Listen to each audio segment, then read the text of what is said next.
घटना है 22 सितंबर की। 22 सितंबर को हाथरस की घटना है।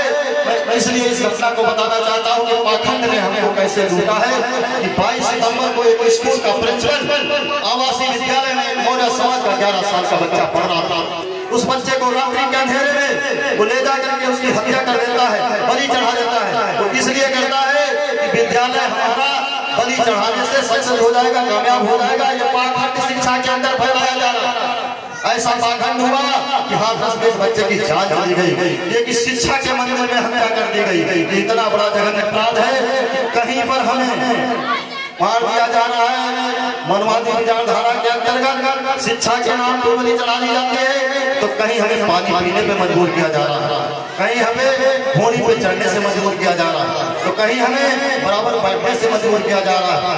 आज हजारों वर्ष की गुलामी को तोड़ने के लिए भीम आर्मी भारत एकता मिशन ने एक ऐसी बुलंद आवाज का नारा देकर के तुमको जागरूक करने का काम किया है कि जो मनवादी विचारधारा के लोगों ने तुम पे शोषण करने का काम किया, जुर्म करने का काम किया, अत्याचार करने का काम किया, वो समय अब आ गया है।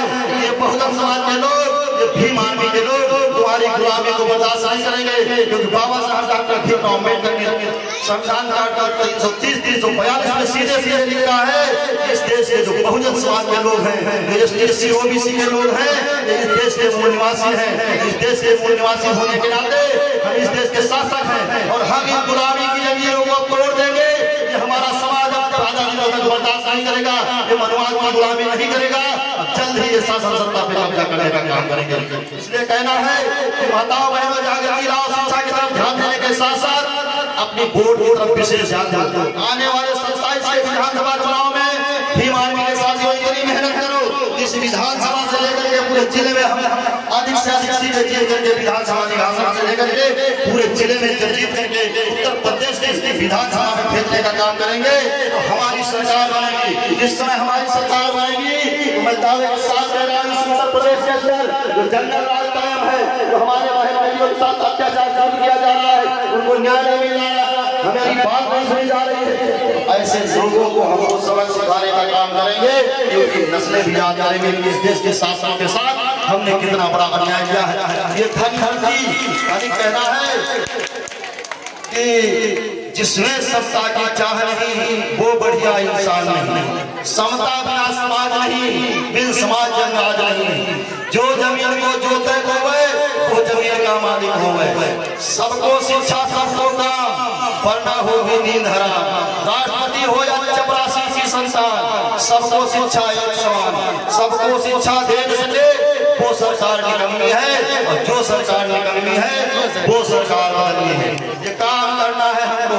ये जो कथा हो रही है, मैं ज्यादा समय देते हुए इस कथा का प्रोग्राम करवाने का काम करूंगा। लेकिन जितना जरूर कहूंगा कि कथा सुनना, और कथा सुनने के बाद घर पे सो करके भूल मत जाना कि भतीजे जी आए थे, कथा आए थे, उन्होंने 2-3 दिन हमको छल दुआ दिया, हमारा काम खत्म हो गया।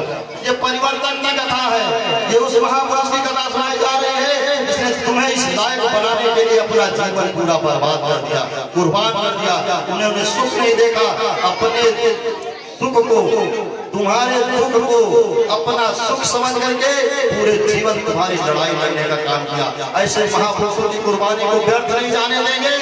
भीम आर्मी भारत एकता मिशन उत्तर प्रदेश से लेकर के इस जिले से लेकर के पूरे इस देश के ऊपर शासन करने का काम करेगी। कहना है कि गली गली में नीला लहरा देंगे, गली गली में नीला लहरा देंगे, मनवाद को कदमों पे झुका देंगे, लाएंगे ऐसी महाक्रांति कि पूरे देश में बहुजनों का राज ला देंगे।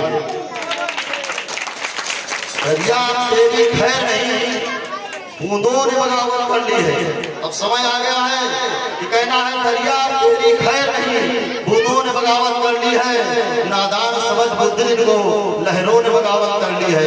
हम परवाने हैं मौत समा, मरने का किसको खौफ यहाँ, तलवार पीछे झुकना होगा, गर्दन ने बगावत कर ली है। ये भीम आर्मी की जो गर्दन है इसने इतनी बड़ी बगावत कर दी है कि इन संतरे के छिलकों को एक ऐसे गोबर में फेंकेंगे, इस गोबर को खाने के लिए परेशान है, उसको ढूंढे नहीं पाएंगे। क्योंकि आज दुनिया कहाँ जा रही है, जापान हमसे 100 साल आगे है। हमारे देश में अनेक महात्मा हैं, अनेक संत हैं, करोड़ों की गाड़ियों में चलते हैं, बड़े बड़े आश्रम बनवाए हैं। किसी संत ने कभी एक बार नहीं सोचा इस देश की व्यवस्था को बदलने के लिए, इस देश को आगे ले जाने के लिए एक विश्वविद्यालय बनवा दें, एक हॉस्पिटल बनवा दें, लोगों को सही तरीके से फ्री में इलाज हो जाए और लोगों के जीवन के साथ साथ खिलवाड़ ना हो जाए। हर वो पैसा बचाने के बाद हमारे जीवन के साथ खिलवाड़ किया जा रहा है।